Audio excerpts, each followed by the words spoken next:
حجنے سن رہی ہیں نا؟ یہ گھر کی عورتیں زیادہ بگھیڑے کرتی ہیں، یہی گھر زیادہ بگڑواتی ہیں۔ ماں بہنیں موجود ہیں نا جلسے میں، سنو۔ دن بھر فون کر کے اپنی لڑکیوں کو پہاڑے پڑھانے والی ہو، اپنے لڑکیوں کو شہ دینے والی ہو، ایسے گھر میں رہو۔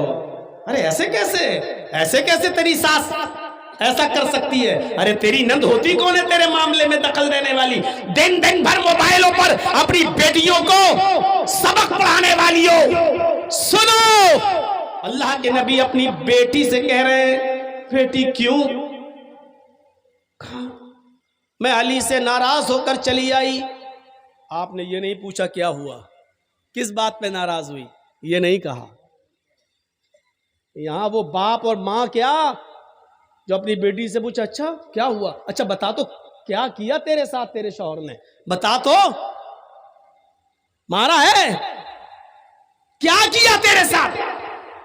اللہ کے نبی کچھ نہیں پوچھ رہے، اللہ کی قسم کچھ نہیں پوچھ رہے۔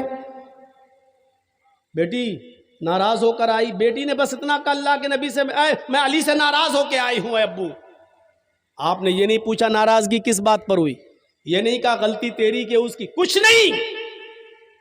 آپ اپنی بیٹی کے پاس بیٹھے تھے، اٹھ گئے، کھڑے ہو گئے، اور کھڑے ہونے کے بعد فرمایا، میری بیٹی اسی وقت سامان اٹھاؤ اور علی کے گھر واپس جاؤ، اسی وقت تم اپنے شوہر کے گھر میں واپس جاؤ۔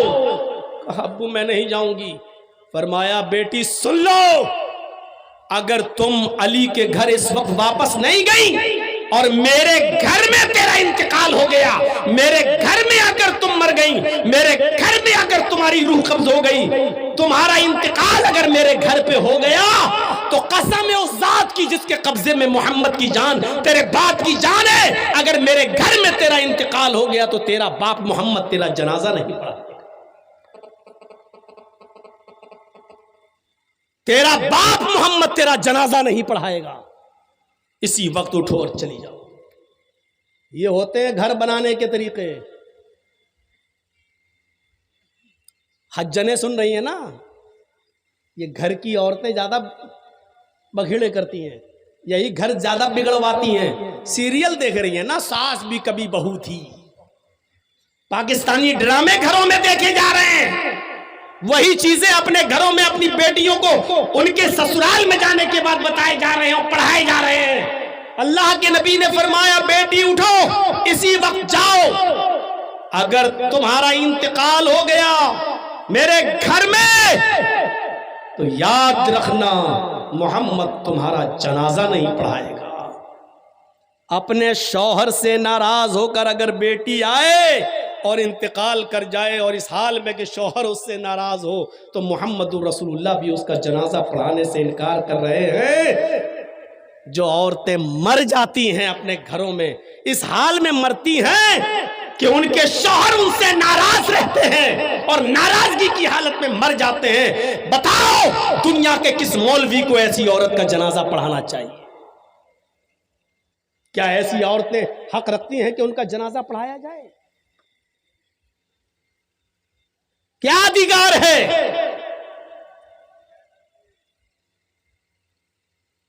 غلطی بھی نہیں پوچھ رہے۔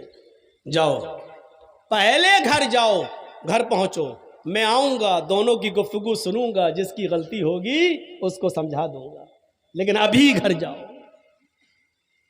یہاں کیا ہوتا ہے، اچھا بیٹی بیٹھ جا، اب ناک نہ رگڑوا دوں تو کہنا، اس کے باپ کو بھی بلاؤں گا، اس کے بھائی کو بھی بلاؤں، اور جو لوگ 4 آدمی بیچ میں پڑے تھے ان کو بھی بلاؤں گا، تم آئے تھے رشتہ لینے کے لیے، اور اپنے گھر کے 10 چکر نہ لگوا لے تب تک بیٹی کی ڈولی نہیں اٹھتی، تب تک بیٹی رخصت نہیں ہوگی گھر سے۔ شرم کرو بے غیرتو، لڑکیوں کے گھر اسی طریقے سے بگڑوائے جاتے ہیں، بیٹیوں کے گھر اسی طریقے سے بگڑوائے جاتے ہیں۔ بات تھوڑی سی آگے نکل گئی۔ یہ ہے میرا بھائی جو تیرے پیروں میں بیڑیاں ٹائٹ کر رہا ہے، ایمانی رشتہ خونی رشتے سے بڑھ کر۔ حضرت مصعب ابن عمیر نے اس رشتے کی پرواہ نہیں کی جو باپ کا خون تیری رگوں میں دوڑ رہا ہے. نہیں، میرا بھائی یہ ہے جو تیرے پیروں میں بیڑیاں ڈال رہا ہے. ایمانداری کے ساتھ بتائیے، ایمانی رشتے سے جو ہمارے بھائی ہیں جنہوں نے کلمہ پڑھا، ان کے ساتھ ہمارا کیا سلوک ہونا چاہیے، کیا برتاؤ ہونا چاہیے، کیا معاملے ہونا چاہیے؟ اگر یہاں ہاتھ اٹھوائے جائیں آپ سے اور اسٹیج پر بیٹھے ہوئے سب سے، اگر ہاتھ اٹھوائے جائیں، بتاؤ ہے کوئی جو اپنے کسی مسلمان بھائی سے ایسا کوئی آدمی ہے جو ناراض نہ ہو، کسی سے اس کے تعلقات خراب نہ ہو، سب سے اس کی بول چال ہو، ایک آدمی بھی ایسا نہیں کہ جس سے اس کی رنجش ہو، دشمنی ہو؟ تو میں نہیں سمجھتا ہوں اس محفل میں کوئی ایک آدمی الا ماشاء اللہ جس کا ہاتھ اٹھے اور جو یہ کہہ سکے کہ میری کسی سے لڑائی نہیں ہے. اگر ہم اسٹیج پر بھی ہاتھ اٹھائیں تو اسٹیج پر بھی کوئی مولوی، خود مولوی جرجیس بھی ایسا نہیں نکلے گا میرے بھائیوں جو یہ کہہ سکے کہ میرا کسی سے کوئی لڑائی اور میری کسی سے کوئی دشمنی نہیں ہے. سب سے تعلقات ہونے کے باوجود ہم پھر بھی ایک کہنے پر مجبور ہو جائیں گے کہ اس سے دشمنی میں ضرور رکھتا ہوں جس نے مجھے جیل پہنچایا تھا. اس بات کا اعتراف کرنے میں مجھے کوئی برائی محسوس نہیں ہو رہی ہے. جو سچائی ہے وہ ہے. ہم بھی اس پیمانے میں پورے نہیں اتریں گے. اس حمام میں سب ننگے نظر آئیں گے. بہت آسان نہیں ہے کسی کی غلطی کو معاف کر دینا. بہت آسان نہیں ہے کسی بھائی کی غلطی کو معاف کر دینا. اور معاف کرنا یہ بہت بڑے دل گردے کا کام ہے. وہ حبار ابن اسود جس نے اونٹنی کو کچوکا لگایا اور حضرت زینب نیچے گر گئی، حمل تھا پیٹ میں، ساقط ہو گیا، حمل ضائع ہو گیا، اور اسی صدمے سے حضرت زینب انتقال کر گئی.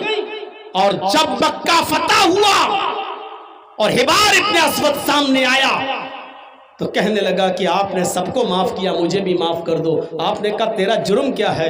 کہا میں نے اونٹنی کو کچوکا لگایا، آپ کی بیٹی زینب حاملہ تھی، گر گئی، پیٹ میں حمل تھا، بچہ مر گیا، اسی صدمے سے آپ کی زینب بھی مدینے میں انتقال کر گئی. صدمہ وہی تھا. آپ نے کہا تو میری بیٹی زینب کا قاتل ہے؟ اس نے سر نیچے کر لیا. آپ نے کہا معافی مانگنے آیا ہے؟ اس نے کہا جی. آپ نے کہا حبار جا، میں نے تجھے بھی معاف کر دیا. اے حبار جا، میں نے تجھے بھی نظر انداز کر دیا.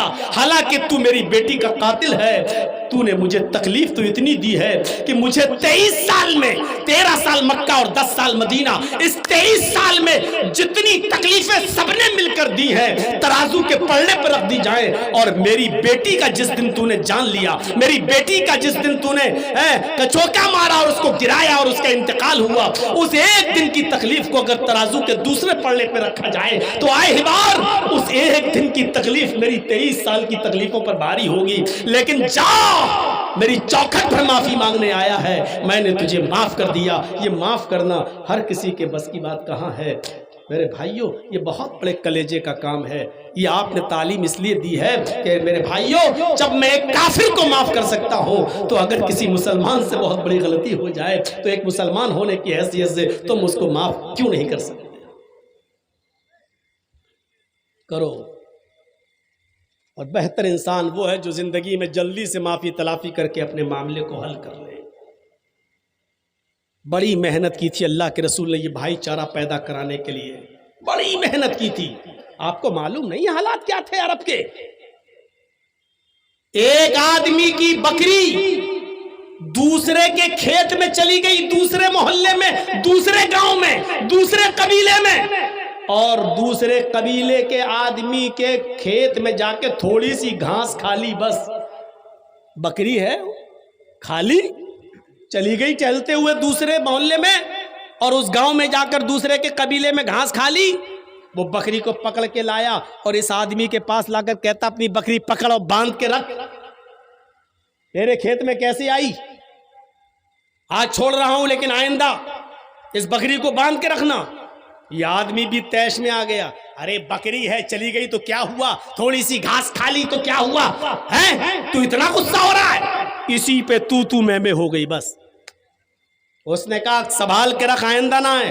اس نے کہا بکریاں چلی گئی تو کیا ہوا؟ کہا ایک تو میں سمجھانے آیا ہوں، اوپر سے سینہ جوری کر رہا ہے۔ ارے تو کیا ہوا، کیا کر لے گا تو؟ بس بات بڑھی اور بڑھتے بڑھتے یہ قبیلوں کی جنگ ہو گئی، اس خاندان اس خاندان کی جنگ ہو گئی۔ میرے بھائیو زاد المعاد پڑھیے علامہ ابن قیم کی، یہ جنگ جب چلی دونوں قبیلوں کے درمیان تو یہ جنگ 27 سال تک چلتی رہی۔ کتنی اجڑ قوم تھی، کتنی خرافاتی قوم تھی یہ عرب کی قوم، اتنی سی بات پر جنگ چلی تو کتنے سال؟ 27 سال تک جنگ چلتی رہی، اور دونوں طرف سے مرنے والوں کی تعداد جب گنی گئی تو کتنے آدمی مر چکے تھے دونوں طرف سے 27 سال میں؟ 40,000۔ لیکن جنگ بند نہیں ہوئی۔ اتنی اجڑ قوم کو محمد رسول اللہ نے اپنے اعلیٰ اخلاق سے جب بھائی بھائی بنایا تو یہ حال پیدا ہو گیا۔ ایسی اجڑ اور ایسی خرافاتی قوم کے اندر جب بھائی چارہ پیدا کیا تو ایسا بھائی چارہ پیدا کر دیا کہ جنگ یرموک کے اندر 3 صحابی زخمی پڑے ہیں، اٹھنے کی طاقت نہیں ہے، لڑتے لڑتے زخمی ہو گئے۔ ایک صحابی پانی کا پیالہ لے کر ایک کے پاس جاتا ہے، اپنے بھائی کو اٹھاتا ہے، میرے بھائی پانی پی لو۔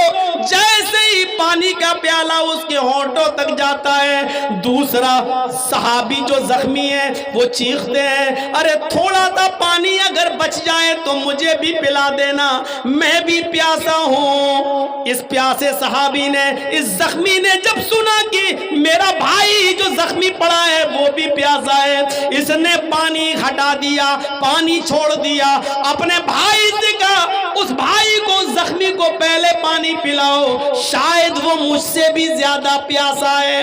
یہ آدمی اس آدمی کے پاس پانی کا پیالہ لے کر جاتا ہے، اس کے ہونٹوں پر پانی رکھتا ہے کہ تیسرا چیختا ہے میں بھی پیاسا ہوں، اگر پانی بچ جائے تو مجھے پانی دے دینا۔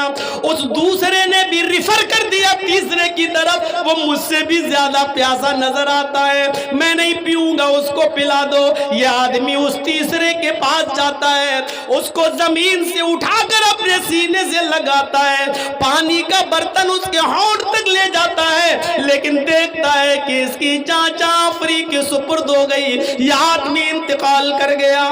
اس نے اس آدمی کو زمین پر لٹایا، لوٹ کر دوسرے کے پاس آیا، کیا دیکھتا ہے کہ دوسرا بھی اب پانی پینے کی پوزیشن میں نہیں ہے۔ وہ لوٹ کر پھر پہلے کے پاس آیا جہاں سے پانی پلانا شروع کرنا چاہتا تھا۔ جب وہ لوٹ کر پہلے کے پاس آیا تو کیا دیکھتا ہے کہ پہلا آدمی بھی اپنی جان جعفری کے سپرد کر چکا، وہ بھی انتقال کر گئے، وہ بھی شہید۔ میرے پیارے ساتھیوں، ابھی تینوں پیاسے تھے، تینوں پانی مانگ رہے تھے، اس نے کہا اس کو پلاؤ، وہ مجھ سے زیادہ پیاسا، اس کو پلانے گئے، اس نے کہا اس کو پلاؤ، وہ مجھ سے زیادہ پیاسا۔ اس کے پاس پہنچے تو اس کا انتقال، دوسرے کے پاس آیا تو دیکھا دوسرا بھی انتقال کر گیا، پھر پہلے کے پاس آیا تو پہلا بھی انتقال کر گیا۔ جو قوم بکری کے گھاس کھا لینے کی وجہ سے 27 سال تک لڑتی ہو، اس قوم کی حیوانیت اور جانوریت کو مٹا کر اللہ کے نبی نے ایسا بھائی بھائی بنا دیا کہ جو لوگ 40 ہزار آدمیوں کے مرنے کے بعد بھی جنگ بند نہیں کرتے تھے، وہ ایک دوسرے کے لیے اپنی جان دینے والے بن گئے، ایک دوسرے کے لیے اپنی جان نچھاور کرنے والے بن گئے۔ اسی منظر کو قرآن نے یوں بیان کیا، وَذْكُرُوا نِعْمَةَ اللَّهِ عَلَيْكُمْ إِذْ كُنْتُمْ أَعْدَاءً فَأَلَّفَ بَيْنَ قُلُوبِكُمْ فَأَصْبَحْتُمْ بِنِعْمَتِهِ إِخْوَانًا۔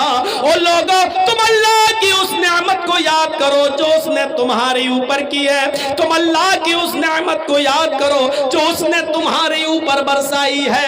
تم آپس میں ایک دوسرے کے دشمن تھے، تم آپس میں ایک دوسرے کے حریف تھے، فَأَلَّفَ بَيْنَ قُلُوبِكُمْ، اللہ نے تمہارے دلوں میں محبت پیدا کر دی، فَأَصْبَحْتُمْ بِنِعْمَتِهِ إِخْوَانًا، تو تم میری نعمت محمد رسول اللہ کی تعلیم کی وجہ سے فَأَلَّفَ بَيْنَ قُلُوبِكُمْ فَأَصْبَحْتُمْ بِنِعْمَتِهِ إِخْوَانًا، آپس میں بھائی بھائی ہو گئے، ایک دوسرے کے دشمن تھے تم جانو کے، اب ایک دوسرے کے لیے تم اپنی جان دینے والے بن گئے۔ یہ بھائی چارہ ہوتا ہے، بتاؤ پورے آپ کے اس علاقے میں بھگیا میں بشن پور میں اور منڈرو اور آپ کا یہ چلے جائیے خرد منیان اور پورا علاقہ صاحب گنج کا، اور ایک آدمی مجھے ایسا بتاؤ، ایک آدمی ایسا بتاؤ، 10 سال پرانا ریکارڈ اٹھا کر بتاؤ، 20 سال پرانا ریکارڈ اٹھا کر بتاؤ کہ ایک مسلمان نے کسی دوسرے مسلمان کے لیے اپنی جان دی، کسی ایک مسلمان نے دوسرے کے لیے اپنی جان نچھاور کی ہو، ایسا کوئی ایک مثال پیش کر کے دکھاؤ۔ ایسا بنا دیا اللہ کے نبی جناب محمد رسول اللہ۔ وَاذْكُرُوا نِعْمَةَ اللَّهِ عَلَيْكُمْ إِذْ كُنْتُمْ أَعْدَاءً، یاد کرو اللہ کی اس نعمت کو جو اس نے تمہارے اوپر کی ہے، تم آپس میں ایک دوسرے کے دشمن تھے، اِذْ كُنْتُمْ أَعْدَاءً، ایک دوسرے کے دشمن تھے تم، خون کے پیاسے تھے تم، فَأَلَّفَ بَيْنَ قُلُوبِكُمْ، اللہ نے تمہارے دلوں میں محبت ڈال دی، فَأَصْبَحْتُمْ بِنِعْمَتِهِ، تم اللہ کی نعمت سے یعنی محمد رسول اللہ کی تعلیم سے آپس میں بھائی بھائی ہو گئے۔ نبی نے ہمیں بھائی بھائی بنا دیا۔ اس رشتے کو ذرا دیکھیے آپ، یہ کوئی معمولی رشتہ نہیں ہے، یہ کوئی معمولی رشتہ نہیں ہے۔ آپ اس بات کا اندازہ لگائیں گے؟ سنیے، اچھا ٹھیک ہے، موقع ملا تو اس کو لاسٹ میں وہ ٹچ کروں گا۔ سنیے میرے بھائیوں، کس طریقے سے بھائی چارہ پیدا کر دیا۔ جنگ یرموک کا منظر آپ کے سامنے ہے۔ مسلمان تو وہ ہوتا ہے جو اپنے لیے جو چیز پسند کرے وہ اپنے بھائی کے لیے بھی وہی چیز پسند کریں گے۔ حافظ شمس الدین ذہبی نے اپنی کتاب تذکرۃ الحفاظ کے اندر ایک واقعہ نقل کیا، بڑا دلچسپ اور زبردست واقعہ، اور سنتے چلیے میرے بھائیوں اس واقعے کو۔ 2 صحابی کی دکان ہے، 2 صحابی کی دکان، ان کی بھی اس کی بھی، دونوں کپڑا بیچتے ہیں، اور چپکی ہوئی دکان ہے پڑوس میں، دونوں صحابی، اور دونوں کی 2 3 بیوی۔ ویسے تو صحابہ کرام میں کوئی ایک بھی ہمیں تو ایسا ملا نہیں کہ جس کی ایک بیوی ہو، ایک سے زیادہ ہی رہی، ایک آدھ رہی ہو کہ ہمارے علم میں نہیں ہے۔ ان کی بھی 2 3 بیوی، دونوں تینوں بیویوں سے بچے، کثیر العیال، دونوں کی کپڑے کی دکان۔ ایک کسٹمر آتا ہے اور ایک صحابی کی دکان میں کپڑے کو خریدنے کے لیے جاتا ہے، ایک تھان پسند آ جاتا ہے، وہ کپڑا لے کر چلا آتا ہے۔ میرے ساتھیوں ذرا غور سے سنیے گا، وہ آیا اور کپڑا لے کر چلا گیا۔ تھوڑی دیر کے بعد، 1 گھنٹے کے بعد، ہم آج کے ٹائم کے حساب سے، اسی دکان پر ایک دوسرا آدمی آتا ہے، اس نے بھی ایک کپڑا پسند کیا اور کپڑے کا تھان لے کر چل دیا۔ تھوڑی دیر کے بعد ایک اور کسٹمر آتا ہے، اس نے بھی ایک کپڑا خریدا اور کپڑا لے کر چل دیا۔ اتنے میں ظہر کی اذان ہوتی ہے۔ دونوں صحابی جو کپڑا بیچتے ہیں، یہ دونوں ظہر کی نماز پڑھنے کے لیے چلے گئے۔ ظہر کی نماز پڑھنے کے بعد جب دونوں کپڑے کی دکان پر اپنی دکان پر بیٹھتے ہیں تو اس دکان پر ایک اور کسٹمر آتا ہے جس کے 3 تھان بک چکے ہیں۔ اسی دکان پر ایک اور کسٹمر آتا ہے، کہتا ہے کہ مجھے کپڑا چاہیے، ابھی ایک آدمی آپ کے یہاں سے لے کر گیا، اسی نے مجھے بھیجا۔ اب یہ صحابی پریشان ہے، کپڑا تو میرے پاس ہے، 3 میرے بک چکے ہیں، 4تھا بھی کسٹمر ہے، میرے پاس کپڑا بھی موجود ہے، لیکن سوچ دیکھیے کیا کہتے ہیں دل میں کہ میرے تو 3 کپڑے بک چکے ہیں، مجھے اتنی پروفٹ ہو چکی ہے کہ آج میرے گھر میں چولہا جل جائے گا، میری بیوی بیوی اور میرے بچے پیٹ بھر کے کھانا کھا لیں گے، لیکن میرے پڑوسی بھائی، میرے پڑوس میں جس کی دکان ہے کپڑے کی، اس بھائی کا ایک بھی کپڑا نہیں بکا ہے، صبح سے کوئی کسٹمر اس کے پاس نہیں آیا ہے، اس کی بھی بیوی ہے، اس کے بھی بچے ہیں، اس کے گھر میں بھی تو چولہا جلنا چاہیے، اس کے گھر میں بھی تو کھانا پکنا چاہیے۔ اس صحابی نے اس کسٹمر سے کہہ دیا کہ جو کپڑا تم خریدنے آئے ہو وہ میرے پاس اب نہیں ہے، اس سے بھی اچھا کپڑا تمہیں میرے پڑوسی کی دکان پہ مل جائے گا، تم چلے جاؤ، یہ بھی اچھا ہے، میری دکان سمجھو، وہ میرا بھائی ہے بیچنے والا، آپ کو اس سے بھی اچھا کپڑا وہاں مل جائے گا۔ اور اس نے اس کسٹمر کو پڑوسی کی دکان پر بھیج دیا، اس آدمی نے اس کپڑے کو وہاں سے لے کر چلا گیا، اس نے بھی بیچ دیا۔ میرے بھائیوں، اس زمانے میں بھی کپڑوں کی دکانیں قریب قریب ہوا کرتی تھی، لیکن کمپٹیشن کا دور نہیں تھا کہ ہم زیادہ بیچیں کہ تو زیادہ بیچے، وہاں دور یہ تھا کہ اگر تیرے 2 کپڑے بک گئے، میرے 2 کپڑے بک گئے تو میرے بھائی کا بھی بیچنا چاہیے، اس کے گھر میں بھی چولہا جلنا چاہیے۔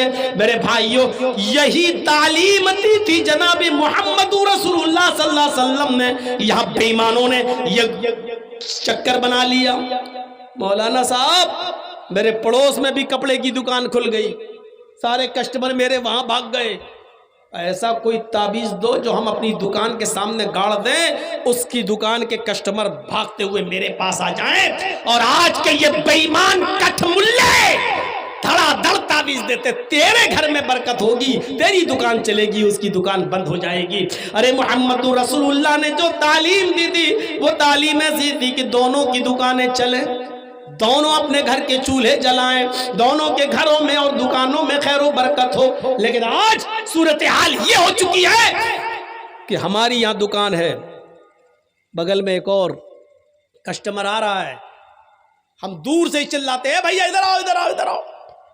کبھی آپ نے دیکھا ہوگا گوشت کی دکانیں، چکن کی دکانیں، بڑے کے گوشت کی دکانیں لائن سے لگی ہوئی ہیں، اور مچھلی وچھلی بک رہی ہے بازار میں، تو آپ دیکھیں گے ایک آدمی ادھر آئیے ادھر آئیے، ارے اٹھ کے بھاگتا بھی، یہ پکڑ کے ارے لائیے ہم آپ کو دیتے ہیں، ارے آپ کو ایسا گوشت دیں گے آپ یاد کریں گے، پھر ہماری دکان سے ہی آپ ہمیشہ خریدیں گے۔